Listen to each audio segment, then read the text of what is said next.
আসসালামু আলাইকুম। পবিত্র ঈদুল আজহার শুভেচ্ছা জানিয়ে আমন্ত্রণ জানাচ্ছি মাই টিভি সংবাদে। দর্শক, পুরো সংবাদ জুড়ে আপনাদের সাথে আছে আমি ফৌজিয়া রওশন। শুরুতেই জানিয়ে দিব সংবাদ শিরোনাম। ঈদের দ্বিতীয় দিনেও পশু কোরবানি দিয়েছেন অনেকে। বর্জ্য অপসারণ কাজে নিয়োজিত ঢাকার 2 সিটির পরিচ্ছন্নতা কর্মীরা। সাভার বেসিক শিল্পনগরীর ট্যানারিগুলোতে আসছে পশুর চামড়া, সংরক্ষণ করা হচ্ছে লবণ দিয়ে। 1,10,00,000 কাঁচা চামড়া সংগ্রহের প্রত্যাশা। প্রিয়জনের সঙ্গে ঈদ উদযাপন করতে ঈদের দ্বিতীয় দিনেও ঢাকা ছাড়ছেন অনেকে। সড়ক ফাঁকা থাকলেও বিনোদন কেন্দ্রগুলোতে ভিড় করছেন নগরবাসী। এবং পাহাড়ি ঢলের কারণে বাড়ছে সুনামগঞ্জের সব নদ নদী ও হাওরের পানি। ডুবে গেছে নিম্নাঞ্চলের সড়ক, জলাবদ্ধ সিলেট নগরী।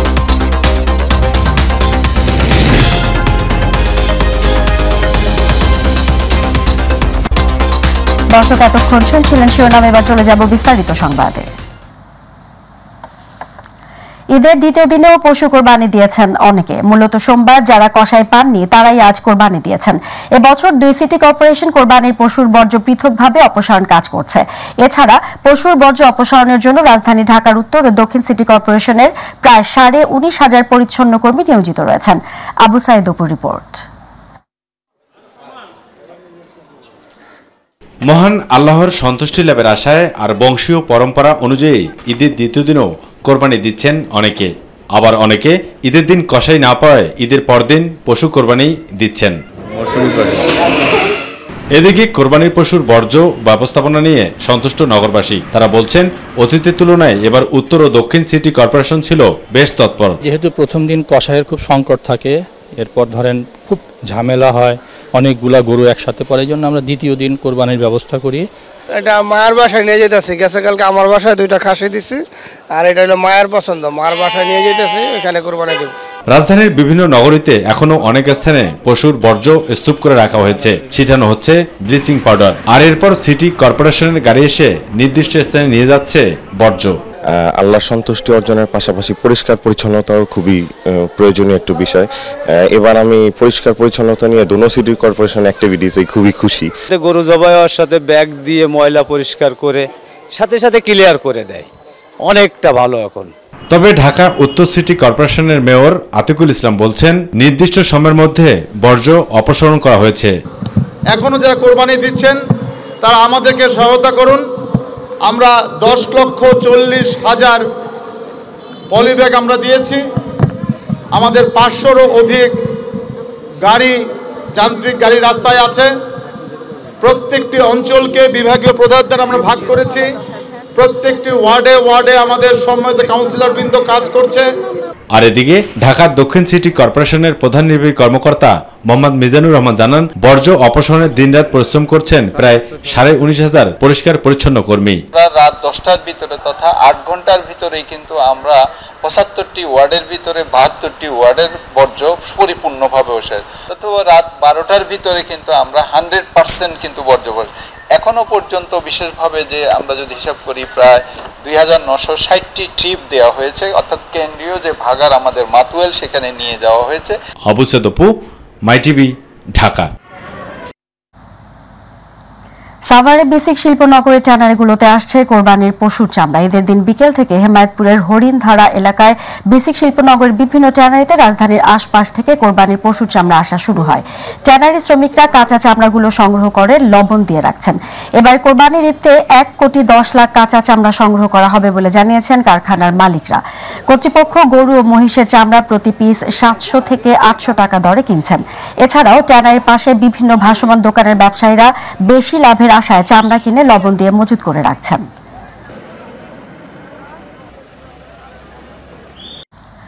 প্রতি বছর রপ্তানিযোগ্য চামড়ার 50% সংগৃহীত হয় কোরবানির ঈদে। এবছর কোরবানির ঈদে 4 লক্ষ চামড়া সংগ্রহের লক্ষ্যমাত্রা রয়েছে চট্টগ্রামের আড়তদার সমিতির। তবে সরকার যে দাম নির্ধারণ করেছে ট্যানারির মালিকদের কাছে সে দাম পাওয়ার ব্যাপারে সরকারের মনিটরিং দাবি করছেন আড়তদাররা। চট্টগ্রাম থেকে মামুনুর রশিদের ভিডিও চিত্রে নুরুল কবিরের রিপোর্ট, জানাচ্ছেন আবু সাইদ অপু।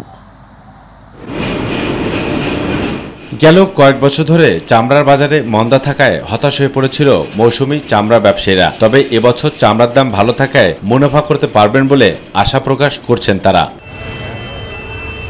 চামড়া আড়তদাররা অভিযোগ করে বলেন, প্রতি বছর চামড়ার দাম বাড়লেও সরকারি নির্ধারিত মূল্যে ট্যানারি মালিকদের কাছ থেকে তারা চামড়ার দাম পান না। আর এছাড়াও বিভিন্ন ট্যানারি মালিকের কাছ থেকে বকেয়া টাকা না পাওয়ায় ক্ষোভ প্রকাশ করেন তারা।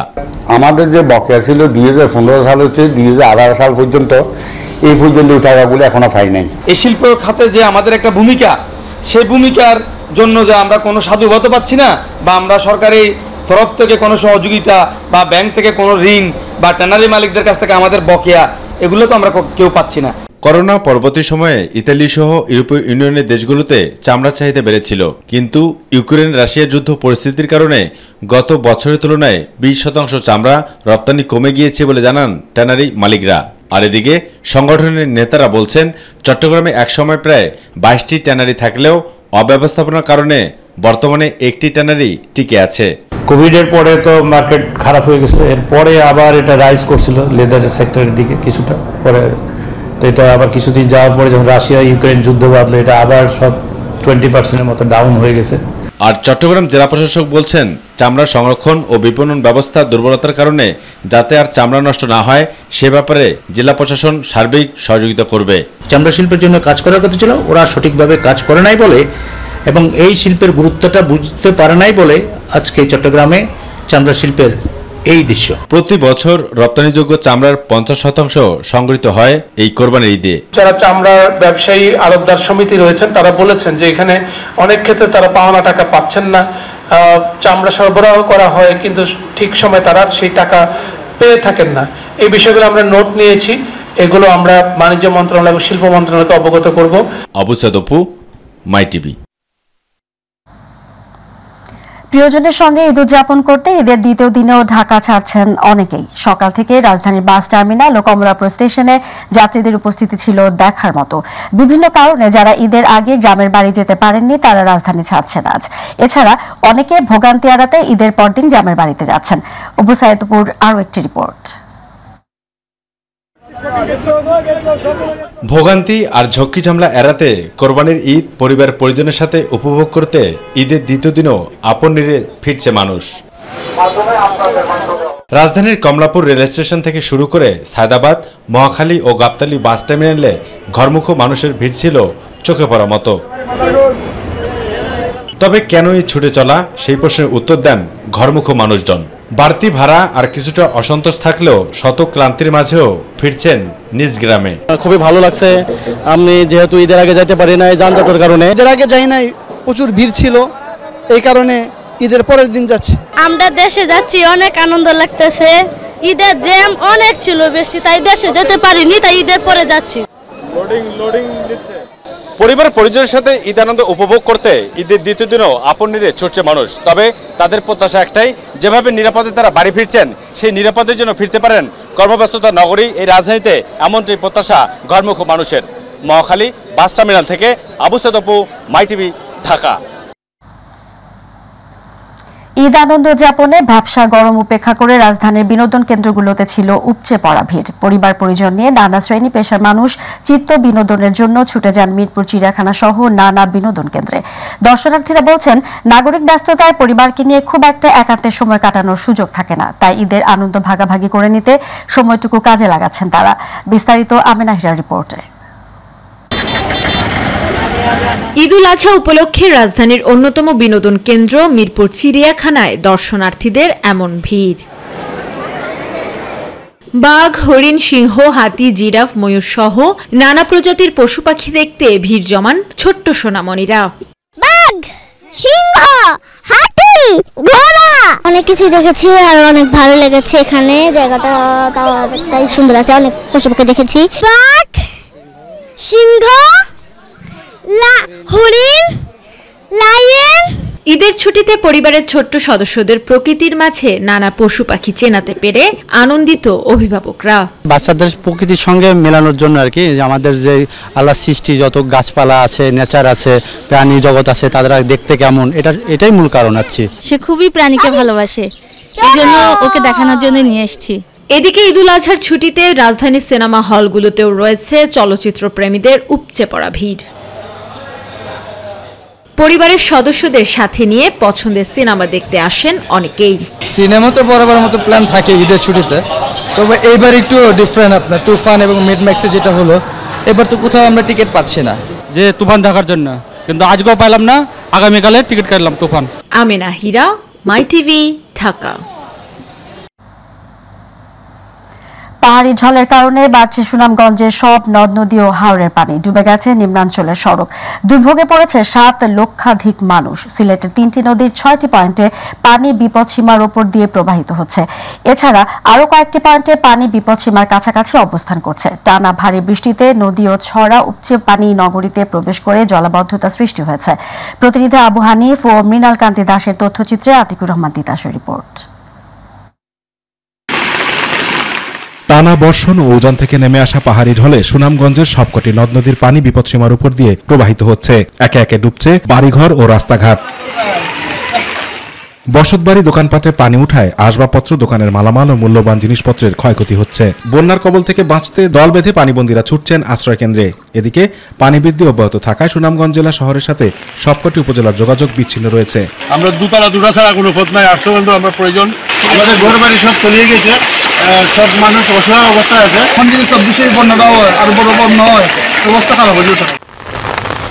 অন্যদিকে সিলেটের 3টি নদীর 6টি পয়েন্টে পানি বিপদসীমার উপর দিয়ে প্রবাহিত হচ্ছে। এছাড়া আর কয়েকটি পয়েন্টে পানি বিপদসীমার কাছাকাছি অবস্থান করছে। টানা ভারী বৃষ্টিতে নদী উপচে পানি নগরীতে প্রবেশ করে জলাবদ্ধতা সৃষ্টি হয়েছে।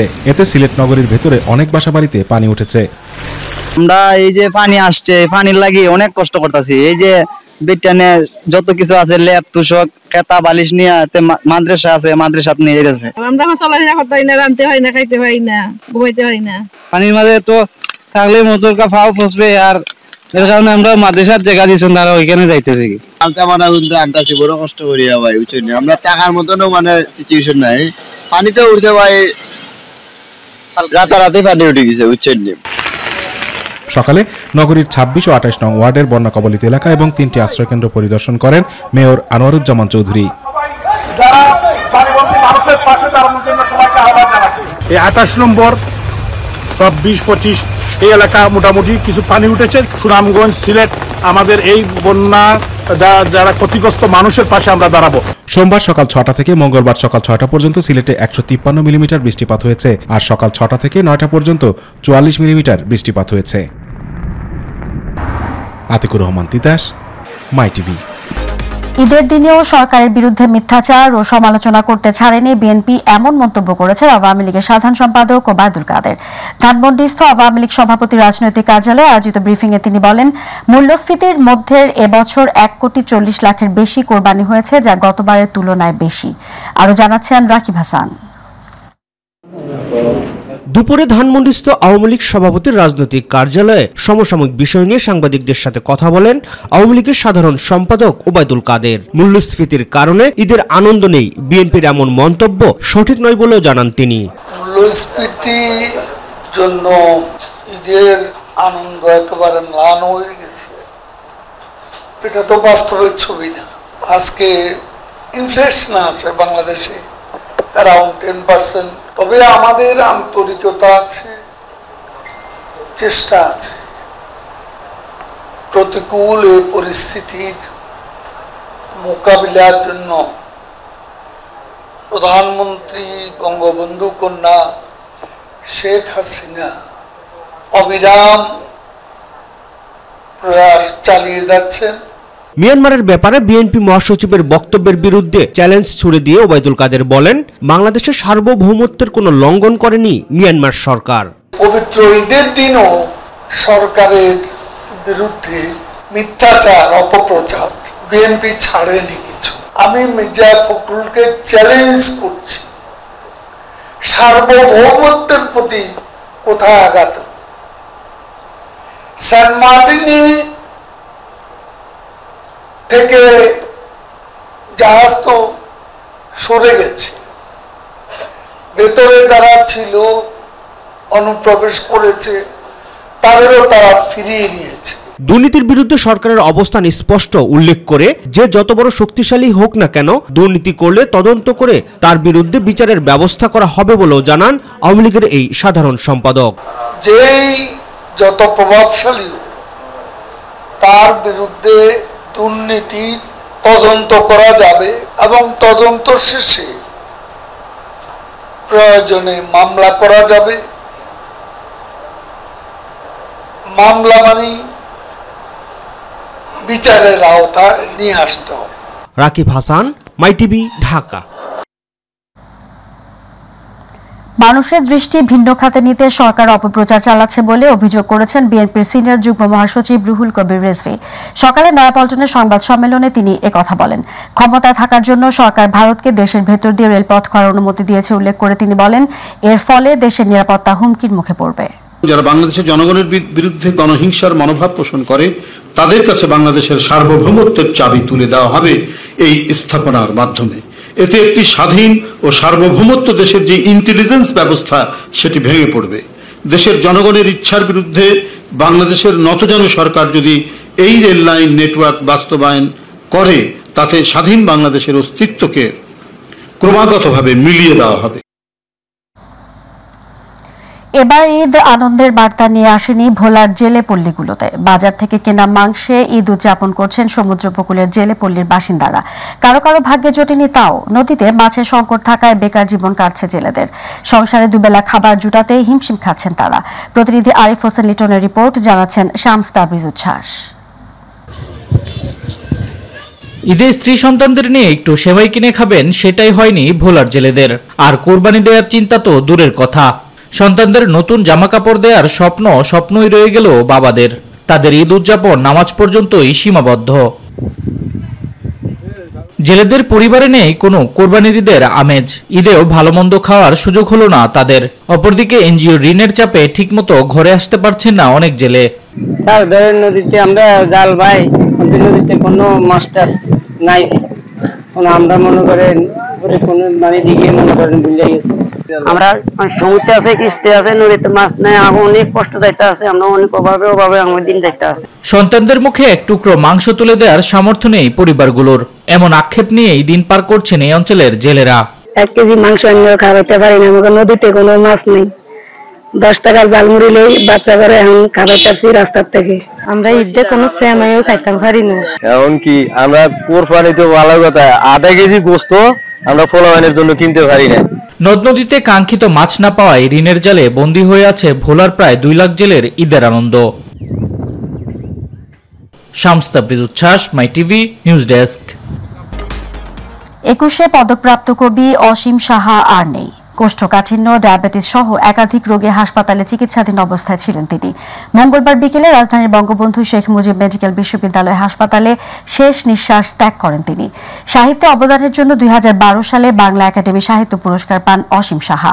পরে 2019 সালে বাংলাদেশ সরকার তাকে দেশের দ্বিতীয় সর্বোচ্চ বেসামরিক সম্মাননা 21 পদকে ভূষিত করে। বাংলা ভাষা ও সাহিত্যে অবদানের জন্য এই পুরস্কার পান তিনি। অসীম সাহা 1949 সালের 20 ফেব্রুয়ারি নেত্রকোনা জেলায় তার মামার বাড়িতে জন্মগ্রহণ করেন। তার পৈতৃক নিবাস মাদারীপুর। দর্শক, সংবাদের শেষ প্রান্তে আমরা, তবে যাবার আগে শিরোনামগুলো জানিয়ে দেব আরো একবার। ঈদের দ্বিতীয় দিনেও পশু কোরবানি দিয়েছেন অনেকে। বর্জ্য অপসারণ কাজে নিয়োজিত ঢাকার 2 সিটির পরিচ্ছন্নতা কর্মীরা। সাভার বেসিক শিল্পনগরীর ট্যানারিগুলোতে আসছে পশুর চামড়া, সংরক্ষণ করা হচ্ছে লবণ দিয়ে। 1,10,00,000 কাঁচা চামড়া সংগ্রহের প্রত্যাশা। প্রিয়জনের সঙ্গে ঈদ উদযাপন করতে ঈদের দ্বিতীয় দিনেও ঢাকা ছাড়ছেন অনেকে। সড়ক ফাঁকা থাকলেও বিনোদন কেন্দ্রগুলোতে ভিড় করছেন নগরবাসী। এবং পাহাড়ি ঢলের কারণে বাড়ছে সুনামগঞ্জের সব নদ নদী ও হাওরের পানি। ডুবে গেছে নিম্নাঞ্চলের সড়ক, জলাবদ্ধ সিলেট নগরী।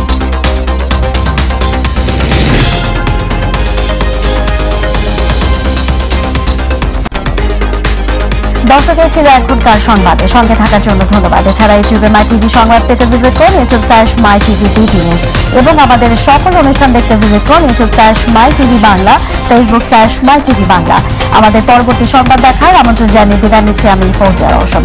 আল্লাহ হাফেজ।